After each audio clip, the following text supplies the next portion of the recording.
delighted today to bring Congressman Al Green over from Houston. It turns out he was temporary there. He's a New Orleans guy, so we're going to claim him from New Orleans too for those of us from New Orleans. But he's been Congressman in Houston, and if we had to make a list on one hand of friends that this local union, Acorn and others have had over the years, Congressman Green would be on that hand, and he'd be right there in the first notch too. We've worked with him on one issue after another. Recently, Oral and Hurley and I met with him about the cost of remittances from newly arrived immigrants and migrant workers here in the United States, sending money back to their home countries. The charges, the predatory nature of a lot of these exchanges is incredible, and we wanted to talk to the congressman about his ideas and his help. He's been good about giving it. He wrote Comcast for us last year when we had to get them straightened out. He's got some ideas that I think Oral is going to introduce, and he's going to talk about minimum wage federally that are intriguing, and we'd like to see something about. He's got a long history in the civil rights movement, NAACP in Houston. Our friend here turns out to be active in the urban league before it used to be. Why are we taking all our good New Orleans people and putting them in the civil rights movement and do that? They needed help, okay. But New Orleans people have to, we have to stand up for ourselves too. I'm going to ask Oral to give the rest of this introduction, and we're going to ask Congressman Green to give him a good local 100 welcome and have him talk to us. Oral? Well, I've only known the Congressman for about 31 years. I keep track of that because I first met him when I first got married. I've been married 31 years, as you remember. Me and my wife got married, and we got to hang out on the weekends and rest up. She worked for Acorn, and I was working as a truck driver. But she came home one day and said, we ought to go to that meeting. I said, what meeting is that? I said, Judge Green had a meeting on Sunday morning on Main Street. We were talking about pyramid hiring, Dick Gregory. We first got elected to Justice Peete, and then he ran for mayor, and that's when I first heard about him, because he spoke right to my heart about poor people in the city of Houston. Some people didn't even have running water in the city. And that got my attention. So I got to know him through that process. And he kept being a judge, and then one of our best friends from when I was in college, Mickey Leland, was a congressman, and he died in Ethiopia. And I was at a fundraiser for Vince Ryan. And I come up to the judge, you ought to run for that seat. That was long before you thought about running. He decided, though, that we'd support another fellow named Craig Washington. He got elected and was a real good congressman for a long time, too. In this movie you just saw, you noticed that talking about Acorn, people had a chance to vote about Acorn in Congress. Wade said that Congressman here has been supporting Acorn every chance he had, and he's one of the very few in Texas, and one of the very few in the country that stood up against what Congress did to the Acorn organization, and that's certainly something that's close to my heart. The other thing I'd like to mention is that we've talked a lot today about the Affordable Care Act. And there's one thing that happened during the process of making that the law of the country that I certainly would never forget, and local one there should either, because I was sitting there on C-SPAN the night they were voting after 100 years of struggle for people to get health care. And they were voting on the floor of the House, or fixing the vote. They were doing the final debate, and I got a phone call. And it was Congressman from the floor of the House. Now, how many people had a call from the floor of the House? Well, I never had one before or since. But he said, Oral, we're going to win by 2 votes.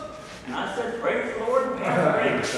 I was so happy. It's probably one of the biggest things that ever happened in this country in my lifetime. And it certainly made, and I mentioned to him on the phone, thank you for calling, and I will tell all my members of Local 100 that you show the respect that let us be some of the first people in the building. We won that big fight. It's people like that we need in Congress. Unfortunately, we need about 20 or 30 more of him.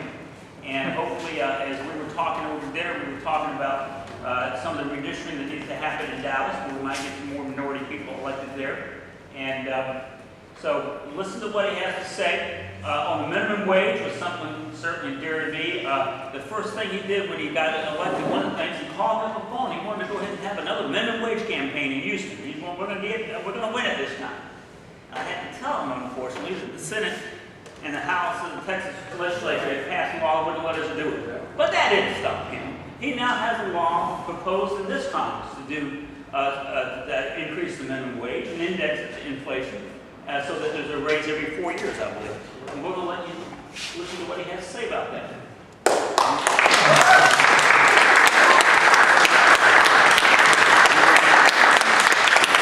Oh, thank you, everybody. It's really great to be with you. And I cannot tell you how wonderful it is to have good friends. Oral has been a friend for more years than he and I can probably count. I know his family, and he is a hard-working, hard-fighting labor guy. So would you just give Oral a big hand, please?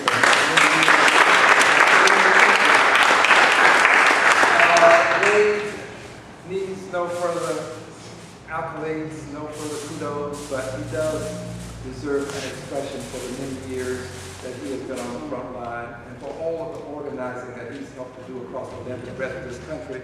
So let's give him a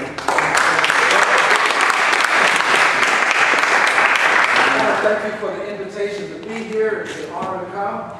I've enjoyed myself so far. I've got a very dear friend who's with me tonight. He and I have worked together on a lot of issues. He was the head of the Urban League in Houston, Texas. He hired me while I was in law school. He is working for the clerk of the court here. My very good friend, Rathke. Would you give him a hand, please? Now, there's some people who are not here. And I rarely give a message and not acknowledge these people who are not here. These are the people who go to distant places. They make real the great and noble American ideals. Many of them don't return the way they left. They serve in our military. Now, regardless as to how you feel about the various wars, I just have to believe that deep down within, we all want every one of them to come home safely. So let's give them a stand up. There's a veteran right there. Give us a prayer. Give him a hand, please. Just one more bit of information on this with reference to veterans. I was in another state recently, and I passed by a VA hospital. And there was a sign out front that caught my attention. The sign read, "Come in and see the price of freedom." Come in and see the price of freedom. Friends, go by a VA hospital if you get a chance. You don't have to have anything to do with war to go by and let people know that you appreciate the fact that they were willing to sacrifice their lives, and those who are there, many of them don't have limbs that they left with. These people go in the prime of life when they're at their zenith in terms of their youth. And we can never allow them to believe that we will abandon them. And every year I go over to the VA hospital in Houston for a week, and we accord a flag and a copy of the Constitution to every veteran in that hospital. And it will cause tears to well in your eyes when you have a veteran say to you, "It's the first time anybody from my government has come to say thank you for my service."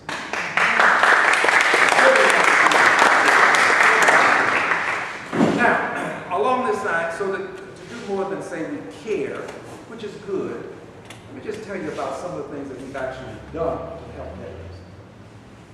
We passed something called the Homes for Heroes Act.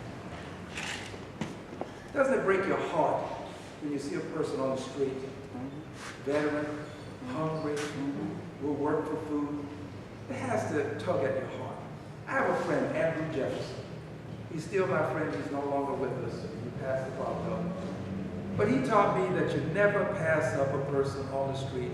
If you have something in your pocket and you can contribute, go ahead and make the contribution. I know there's some people who say, oh, they just try to find a way to get easy money. Well, maybe, but a good many of them are sincere and they need help. So what we wanted to do with the Homes for Heroes was get veterans off of the streets of life so that they could have better lives. And we took a holistic approach to it. Counseling is necessary. They need to have shelter temporarily and then move into homes. And I'm proud to tell you that this is something that the president started. I picked it up in the House, but it was the president's idea. We passed it in the House, and the president is implementing it currently. And I just want to believe that we will get to a point within our lifetimes when we won't have veterans begging on street corners in the richest country in the world. We got to change it. And I want you to know that when I left this week, just passed, I filed a bill called Transportation for Heroes. And what it will do is allow veterans to have rides on public transportation at 50% of whatever it costs at the peak hour of ridership.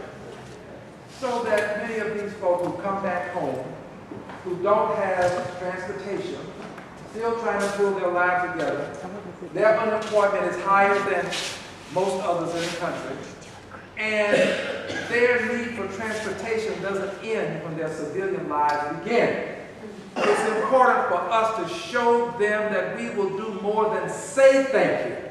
It's important for us to thank them by acknowledging that if we can spend $1 trillion to put them in harm's way, $1 trillion to traverse the ocean, put them in Afghanistan, put them in Iraq, then we can spend whatever it takes when they get back to provide them food, clothing, shelter, and a good job. That's where I stand when it comes to our veterans. I want to do more than say thank you. Let's talk for just a moment about the Affordable Care Act. And to really explain the Affordable Care Act to you, you have to understand what the conditions were at the time we passed the Affordable Care Act. At that time, when we started on this great mission, this noble mission, it was not a quixotic quest. Some people thought that we were tilting at windmills. It was a noble mission. At that time, we were spending $2.5 trillion a year on health care. $2.5 trillion. That's a lot of money, and it is difficult to understand how much $2.5 trillion is. So let me help you. $2.5 trillion per year is $79,000 per second. We were spending $79,000 per second on health care. It was 17+% of the GDP. It was projected that in 2018, we would be spending $4.4 trillion. Another big number. $4.4 trillion is $139,000 per second. We had no choice. The system was not sustainable. We were spending $100 billion a year on people who didn't have insurance. We had 45,000 people dying per year because they didn't have health care by way of insurance. That's one person every 12 minutes. We had 21 million people who were working full-time without insurance. In the state of Texas, we had 6 million people uninsured. In Harris County, where my congressional district is, we had 1.1 million uninsured. 20% of the state's children were uninsured. The system was not sustainable. We had to do something. I thank God for the Affordable Care Act. Thank God he passed the Affordable Care Act. What others have tried to do many times, President Barack Hussein Obama was able to do.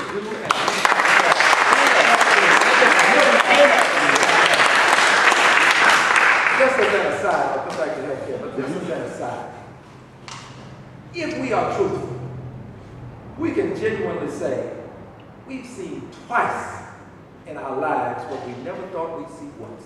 Come on. We never thought we'd see it once. You cannot convince me that there's a person in this room who thought you'd see, first of all, an African American as president. Amen. You didn't think you'd see it. And if you really can't convince me that you thought a person with the name Barack Obama would be president, no way you'll ever convince me. I don't think you can convince yourself either. And the good news is this. He didn't get there because of his color. He didn't. He got there because he is capable, competent, and qualified. He earned the right to be president. Well, I'm proud that this president took up the task of reforming health care, and I'm proud that there are some things in there that we can take to heart as things that will benefit not only this generation, but generations to come. Pre-existing conditions. Before the Affordable Care Act, pre-existing conditions prevented you from getting health care, and ladies, being a female was a pre-existing condition because women paid more for their health care than men were paid, and pregnancy was a pre-existing condition because if you were pregnant and you didn't have insurance, you were not going to be able to get insurance. You had a pre-existing condition. No more. We've eliminated pre-existing conditions, and next year, for adults, we take care of the children, but next year the adults will get that benefit as well. The Affordable Care Act understands and recognizes by way of people that you have to do something for young people who are not working, who need insurance, and who are kicked off of their parents' insurance policies. This is why up until your 26th birthday, you can stay on the policy of your parents, especially in times like these when jobs are hard to find. The Affordable Care Act takes care of young people. The Affordable Care Act takes care of seniors who are into what's called the donut hole, Medicare D, wherein you have to pay for all of your pharmaceuticals. We are closing the donut hole for senior citizens. The Affordable Care Act presents an opportunity for you to stay on your insurance after you get sick. Insurance companies could kick you off once you were sick. Once they paid a certain amount of money, you were kicked off of your insurance. No more with the Affordable Care Act. In the richest country in the world, a country where 1 out of every 100 persons is a millionaire, health care cannot become wealth care. It has to be something that you get because you are sick and you're a child of God. Every person is health care. Now let's deal with some of the issues of contention. People are concerned about the individual mandate. The individual mandate. My dear, beautiful brothers and sisters, and I say brothers and sisters because I really believe there's but one race, and that's the human race. I think that as Dr. King indicated, one God created all of humanity to live in harmony.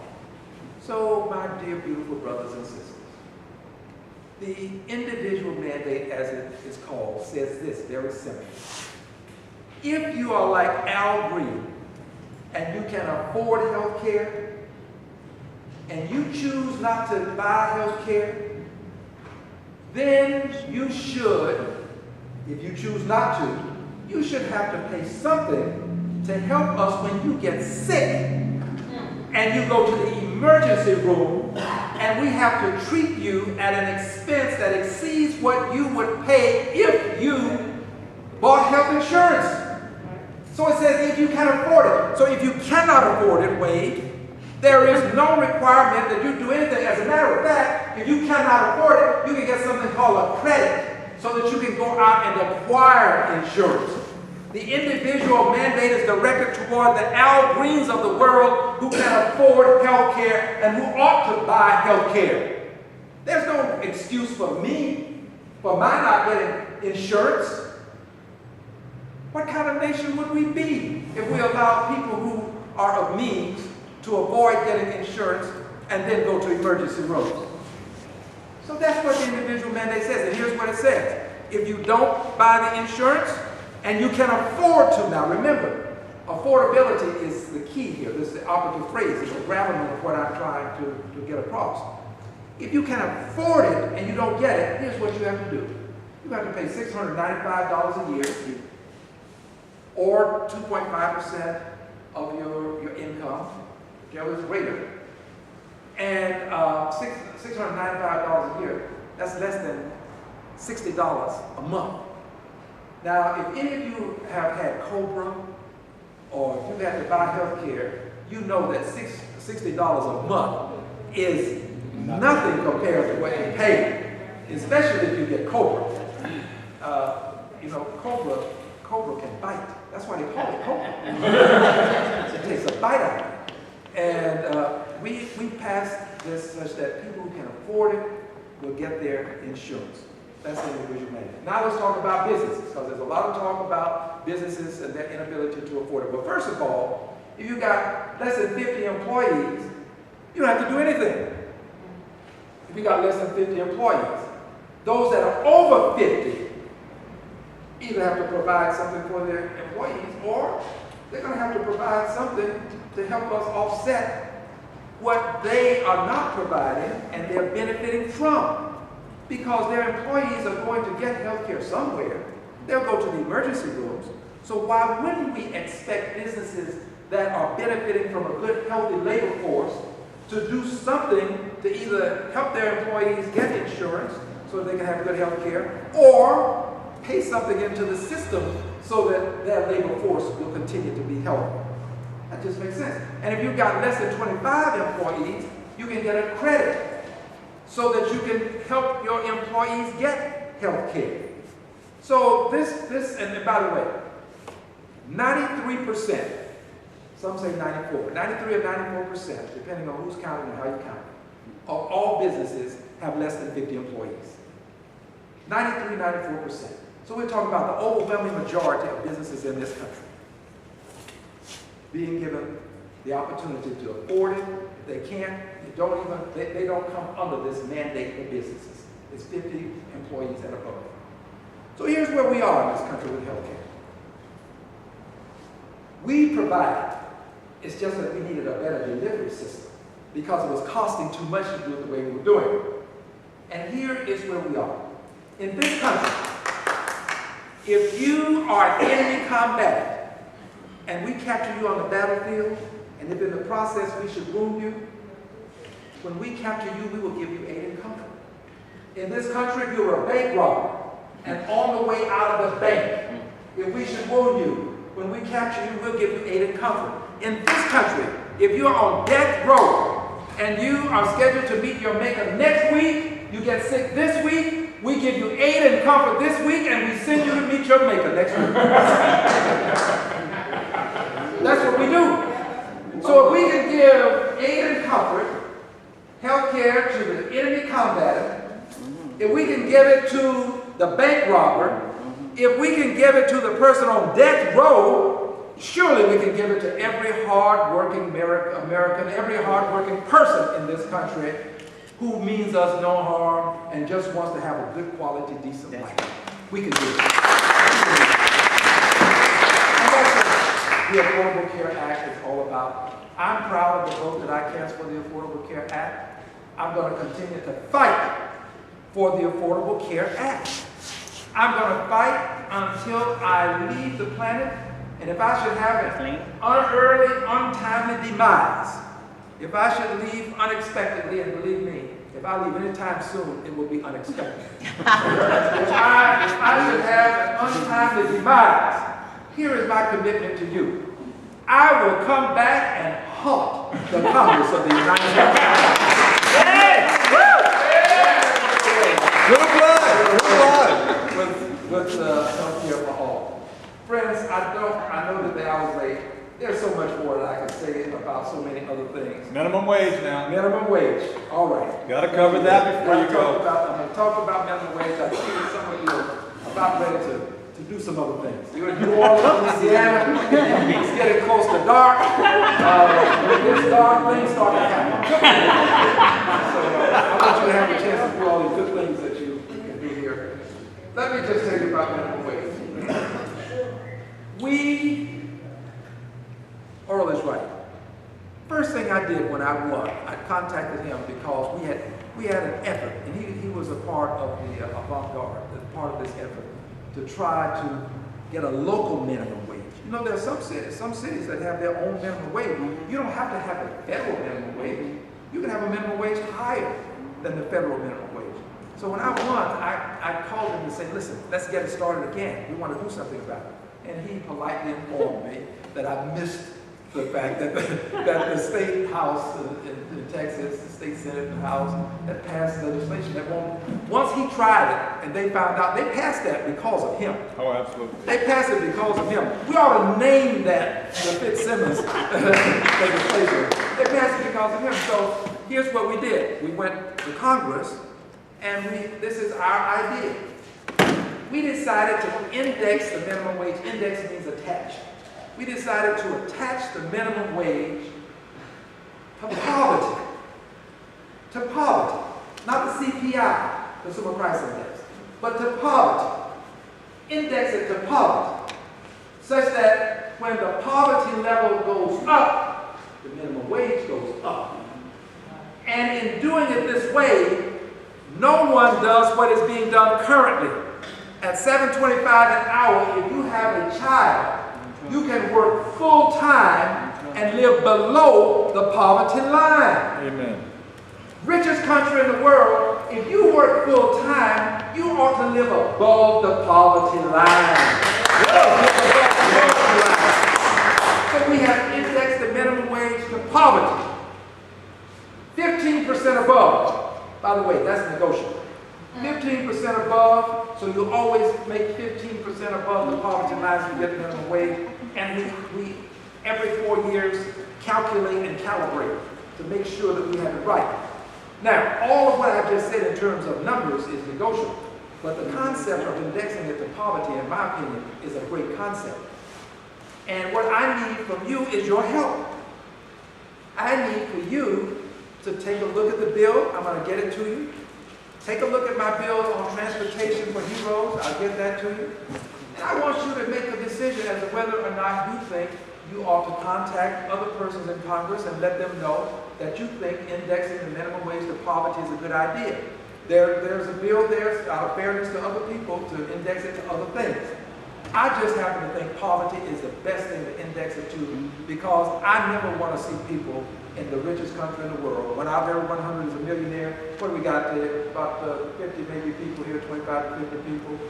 That means that somebody here may be a millionaire, a half millionaire. Is that your brother?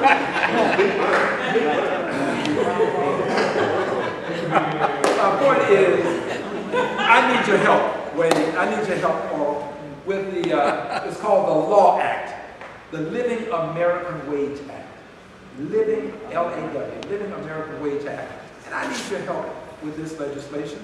We don't have to wait until we have control of the House and we have control of the Senate to pass this legislation. By the way, so that you will know, I can talk about anything we want to talk about today because I didn't come here on the congressional dime. I did not. I'm not staying in a hotel tonight paid for by Congress. That's probably why you asked me to come, because it didn't cost you anything. I put the expense for all of this, but by the way, I do this for rarely do I allow anybody to pay for my travel. I have spent over 100,000 of my personal US dollars on my travel since I've been in Congress. But it's been worth it because nobody can say that Al Green came on the government's money, taxpayers' money. Why are you down there with taxpayers' dollars in lower ninth ward? You should be somewhere else on taxpayer dollars, I guess. But the point is, I came on my own dime, and we can talk about whatever you'd like to. So why don't I do this? I've talked to you about 2 topics. There are several others. Dodd-Frank is a good topic to talk about. There are lots of things that I would like to talk to you about, but I know that I was late. So why don't I take a few questions, and then we'll excuse ourselves after I have a closing comment. How about that, okay? So let's see, who is going to have the first question? And I see you scratching your head. Is that your hand trying to get up? All right. Okay, who's first? Don't let Oral be first, please. Yeah, don't let me first. Who's first?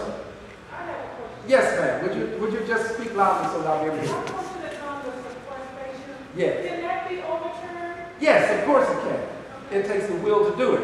It didn't have to occur in the first place, and for edification purposes, I did not vote for it. I never thought it was a good idea to give the thing that people sent me to Congress to do, hand it over to a small committee. So I did not vote for it. I think that it's a bad idea. Right now, I've got a Head Start program that you're aware of. That is, that you're aware of it too. My Head Start program is suffering. Why in the richest country in the world would we balance the budget on the backs of children? Why would we balance the budget on the back of sick people? Because when you start cutting some of these other programs, you're going to start cutting things that benefit sick people. It's just, it doesn't make sense to do it this way. So I was never for it. We just have to have enough votes to overturn it. We'll have a chance to get enough votes in the House. We got 201 votes in the House right now. In 2014, there will be an election. And elections have consequences. If we can reclaim the House and maintain the Senate, then we can do something about these things. If we don't, and we continue to have divided government, we'll have circumstances wherein we'll have a desire to do, but we won't have the ability, because in the House, you got to have 218 votes. Everything starts with 218. You get 218 votes in the House, whichever party, you then have the best offices for your leadership. My office I'll keep regardless. But there are certain benefits. You have all of the committee chairmanship. All of them. There are no Democrats who chair committees because we don't have 218 votes. If we get 218 votes, my suspicion is all the committees will be chaired by Democrats. So I'm simply saying to you, this is a partisan speech now, that if we want to see some significant change, we've got to get 218 votes in the House, 18 in the Senate. President Obama is already elected for 4 years. All right, yes, sir. Military. You mentioned the sequestration and difficult Head Start. Arkansas will take a big hit. Yes. Head Start. How do you feel about a lot of these corporations moving through the tax fairness for Americans? Say that. Tax fairness. Tax fairness? For Americans, we know that a lot of larger corporations that have their money, keeping their money in Ireland and keeping their money in the Cayman Islands. And I think it's supposed to be when they bring this money back to the States, they're supposed to pay the taxes on their money for every year it's been overseas. But now they're looking for this tax holiday where they want those taken out. Like Apple Computer. You know, they pay Apple and Exxon Mobil pay. We tried the tax holiday. Yeah, we tried the tax holiday before. That didn't work. They took a permanent vacation. Yeah, we gave the tax holiday, and they were supposed to bring the money in and put it back into the economy. Well, it didn't quite work that way. I am still for having some of those tax dollars when they come back go into infrastructure. There ought to be a way for us to put people to work. Bridges are decaying. Roads need repairing. We need to upgrade our grid, our electrical grid. Other countries are moving ahead of us. When you build a bridge, you don't outsource that job. You've got to build the bridge on site right there. It's going to span some chasm that's identifiable in this country. It's time for us to put people back to work on roads and bridges with a good transportation bill. Some of that money can go into transportation. Now, this is a good chance for me to tell you something else. Why we don't have a good transportation bill. You need to know this. Why we don't get that money back and do something with it. Have you ever heard of earmarks? Yeah. Okay. I'm an earmark guy. It's no secret. I've said it publicly. I believe that we need to go back to earmarks. Because when we had earmarks, there were people, let's say, in another state who may not have liked what we were doing or receiving in Texas, but they liked what they were getting in their state. I liked what I was getting in my state. As a result, we could pass a transportation bill. We cannot pass a transportation bill now because we don't have earmarks. That really is why. There's some other things that are factored into this. But if you had earmarks where every member of Congress was getting something for his or her district, you would have congresspersons voting for a transportation bill. Earmarks were not busting the budget. They were less than 0.4%. of the budget, earmarks. So it wasn't a budget buster.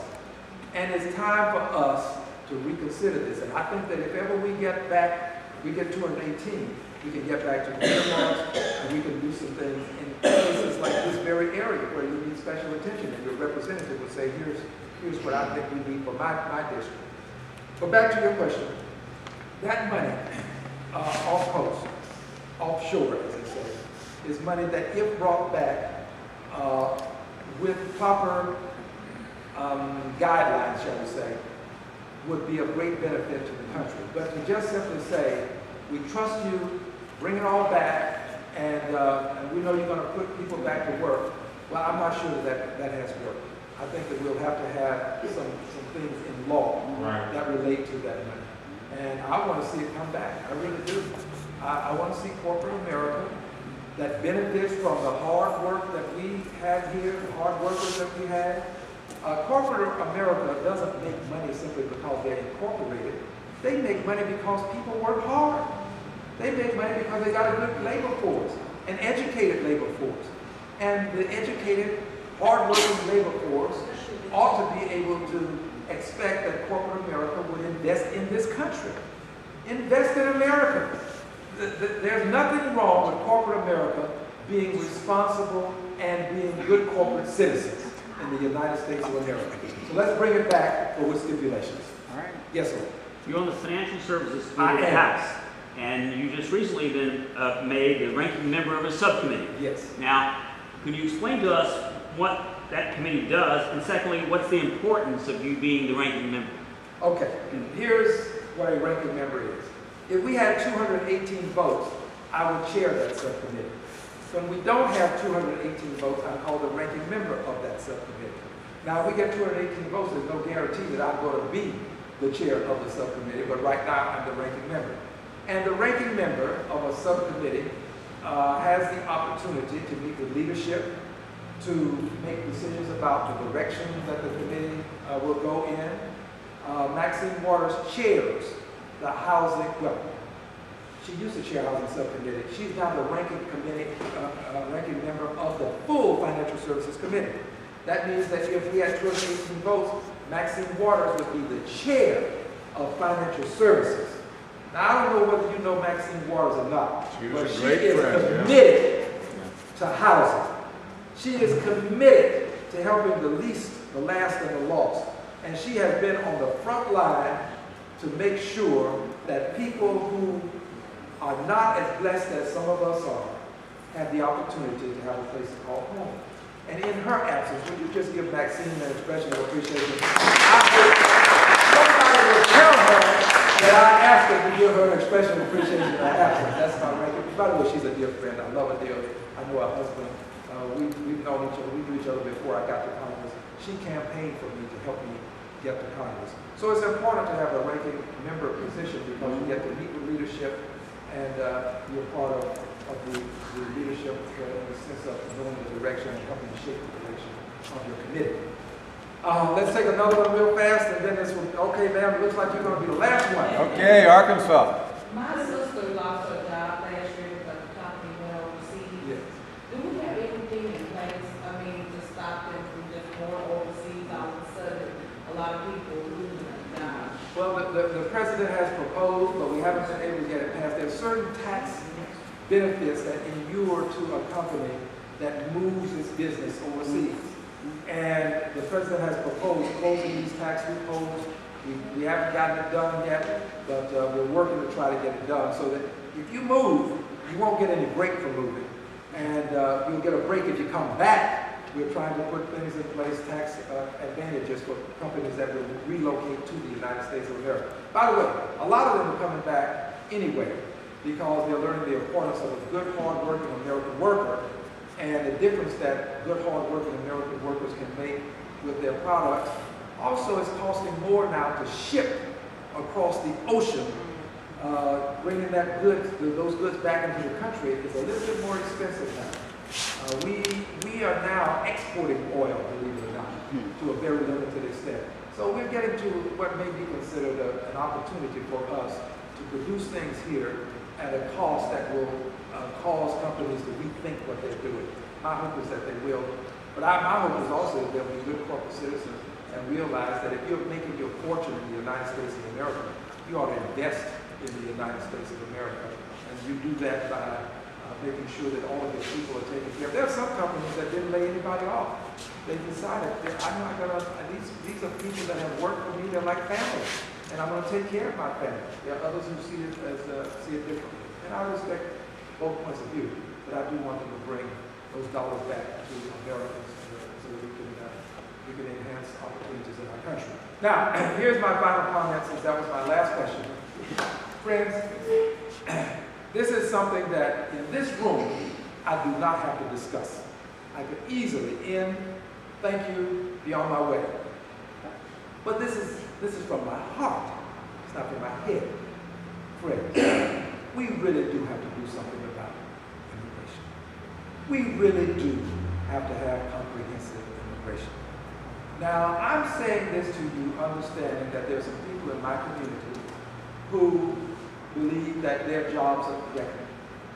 But friends, this country cannot exist and be as a great country that it should be, should continue to be, if we've got 11 million people, 11 million people who are living in the shadows. 11 million people who can't complain when they are shortchanged, when the check is not what it should be. 11 million people. And by the way, they all didn't come from south of the border.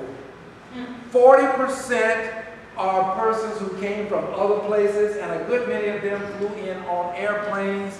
Some of them flew in first class, but they overstayed on visas. Now, we can't have 11 million people with second class as second-class citizens. In America, you're going to be a first-class citizen because that's what we're all about.